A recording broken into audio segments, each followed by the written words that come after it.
We're now well into November and some anglers will be turning their attention to pike fishing. I'm going to show you a small clip on how to make a very robust trace. Just one little thing before I do that, if you get any kinks in your traces at all, here's a classic example, please throw it away and start again. This is now absolutely useless. So even though this end's really good, don't be lazy, throw it away for the pike's sake and start again. These are my trace making components. I'm going to use 60-pound multi-strand wire. Please don't go any lighter. The reason why I'm using 60-pound is as soon as you put any crimp or twist into wire, you reduce its breaking strain. So I'm going to use 60-pound because obviously I'm overdoing it and any weaknesses I should be making up for because of the strength of the wire. I'll try and use the best swivels I can buy. In this case I'm going to be using ball bearing swivels. These ones are 80-pound breaking strain. It's worth overdoing it again because the stress that these swivels take are quite immense on the twisting and turning of a 20-pound plus pike. So again, go overboard on your strength of swivels. I'm using big hooks. These are size 2. These are size 2 owners. These are barbed. I'm going to crush 2 of the barbs down. Keep 1 barb in the hook for holding into the dead bait. And I'm going to use 2 trebles on the trace. Because I'm old school, this is an ET twiddling stick. I will show you how to use this in a moment. This thing is fabulous, probably had it 30 years. And the last thing, a neat little pair of pliers for just pulling the wire tight and for cutting wire as well. Oh, I did lie, the last little thing is I always use a bit of the trusty super glue just to neaten things up. So 60-pound trace wire, I've already pulled a length off. I've put the plastic clip back on this spool, it just saves it flying everywhere. So I'll put that over there. Okay, neat little trick to start off with. Make a loop in their wire, not too smaller loops so as to kink it. Push it through the eye of the hook like so. Bring it right back around the hook.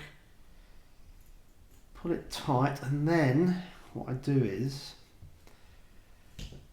just get my pliers and just pull the tag and through and tighten it up.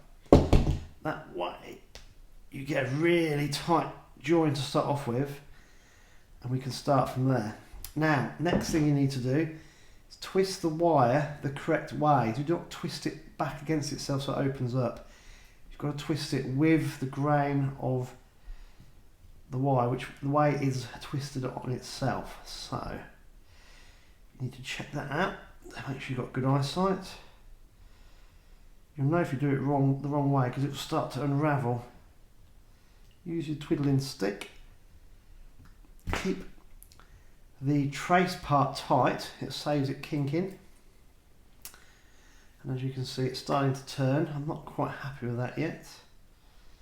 We'll do another couple of turns. Just get the twiddling stick back in. And then just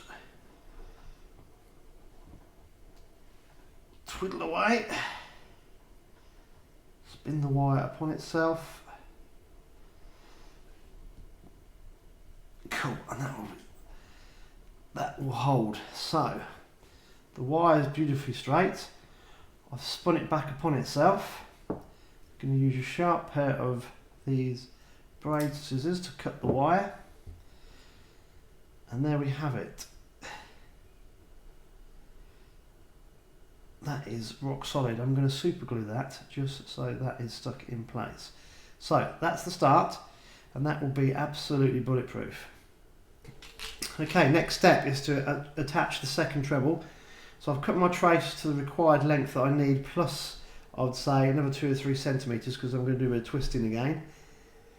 When you look on a treble hook, you always get one part like there, the groove there lines up perfectly with the eye. Now that's really important because what I'm going to do, I'm going to run the trace wire down that section.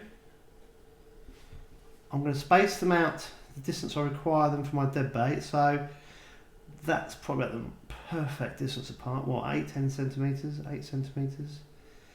Then I'm going to lock this in place. So it's gone through the eye. I'm going to take it back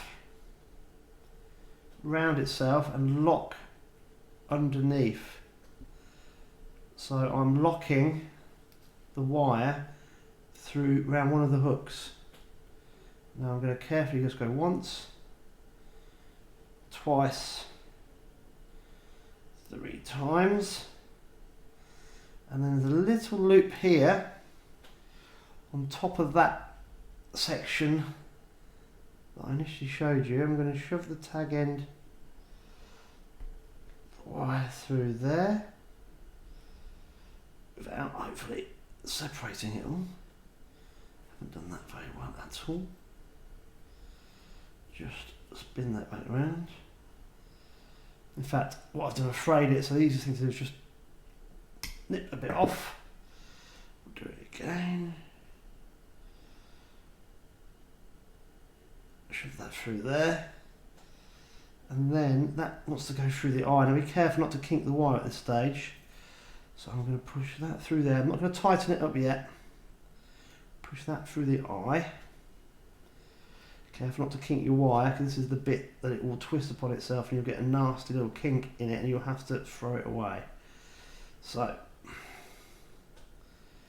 push that through there. Just feed it through gently. And there we go. And that will be locked in place, and that's perfect. Just put those out so no kinks in the wire. And this is why I use £60 wire, because if you're going to get any weaknesses in the system, it's going to be here, here, or at the top end. So as you can see, the wire is beautifully straight, still not a problem. Okay, last part, attaching the swivel. There's my ball bearing swivel. I'm just going to do exactly the same process as I did for attaching the bottom hook. I'm going to make a loop. I'm going to push it through there. Don't make the loop too small to kink the wire. So through the loop, take it around the top half of the swivel. Start to pull it tight, and again I'm going to tighten down on the tag end with my pliers, not the other end. And that means we don't get any kinks on the main part of the trace. If we do get any kinks, it's on the tag end. So there I have my tight little loop, and that's really important. It stops any wire from slipping. Now, same as before, we're going to twizzle. Keep the wire nice and tight. This will probably not show up brilliantly on the video, but I'll show you in a minute what I've done. So I'm twisting the wire back around itself. It's going to spin a bit. Just keep it nice and straight with your hand. Keep your trace wire tight. Spinning the tag.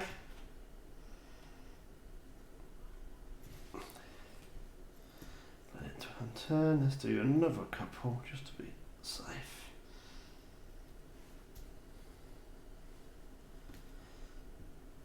Perfect. So I'm just going to unwind the tad. There we go. Nice neat little package there. Snip off the tag end.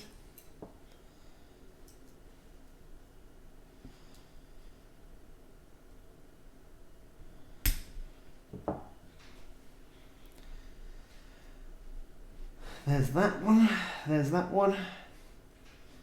And all I'm going to do is super glue, super glue, super glue, just to hold everything in place. So there we have it. I'm just letting the super glue dry. It just makes it nice and neat finish to the wire twists. So a nice trace, no kinks, tied safely, £60. Just a couple of things.